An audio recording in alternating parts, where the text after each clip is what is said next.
Have you ever looked at those beautiful Bible journaling entries, maybe on Facebook or a Pinterest board, and you've thought to yourself, I could never do that because I don't have a journaling Bible and I can't even draw a stick figure? Well, I've got an easy solution for you. So if you stick around here with me for the next few minutes or so, I'll show you how much fun it can be to microjournal in the Bible you already have.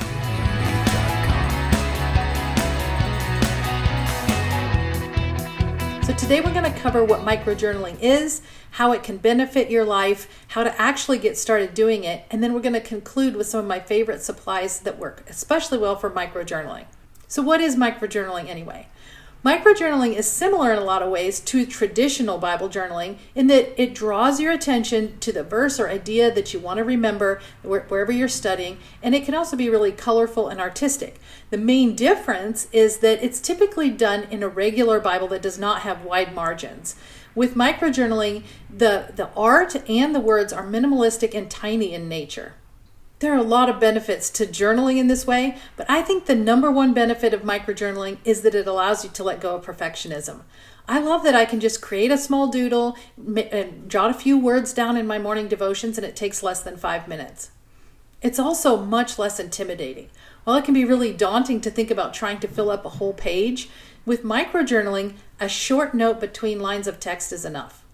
And best of all, you don't need any artistic skills. You can just add a couple of tiny stickers, add a little shading, a little color with some colored pencils, and then build from there if you want, or leave it. So if you want to try this for yourself, I've got some ideas on how you can get started. I really like to write down the meanings of words, like maybe the definition of the Hebrew word. And for that information, you can either Google it or you can look it up on the Blue Letter Bible app. Or maybe you want to write down like cross references in the Old Testament where there's a prophecy and then it's fulfilled in the New Testament, and then you write down that cross reference in your margin.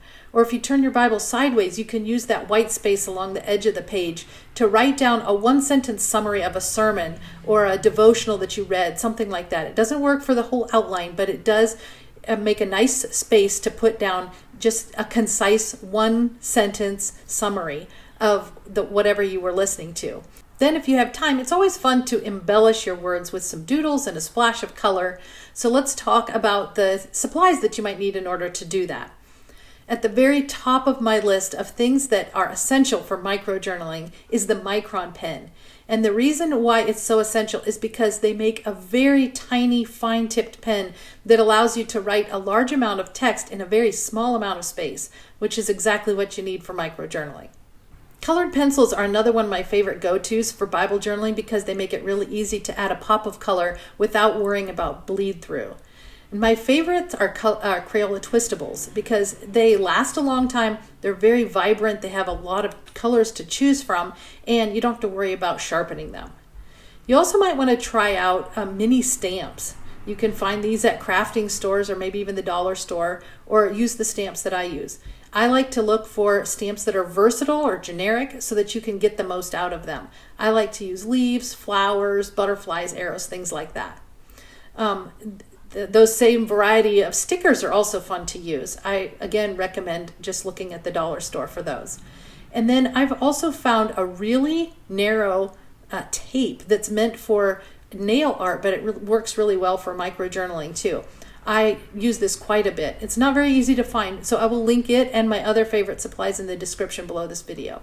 And to give you sort of a springboard for your microjournaling, I've created a doodle cheat sheet that you can download for free, and I'll put the link to that also in the description below this video. It consists of 4 printable bookmarks that each have a category of really easy doodles on them, and you can look at them for reference and then draw them as big or as small as you like. They've helped me a lot in sparking my imagination, and I printed several sets and I have them handy wherever I go in multiple Bibles. So I hope those are an asset to you.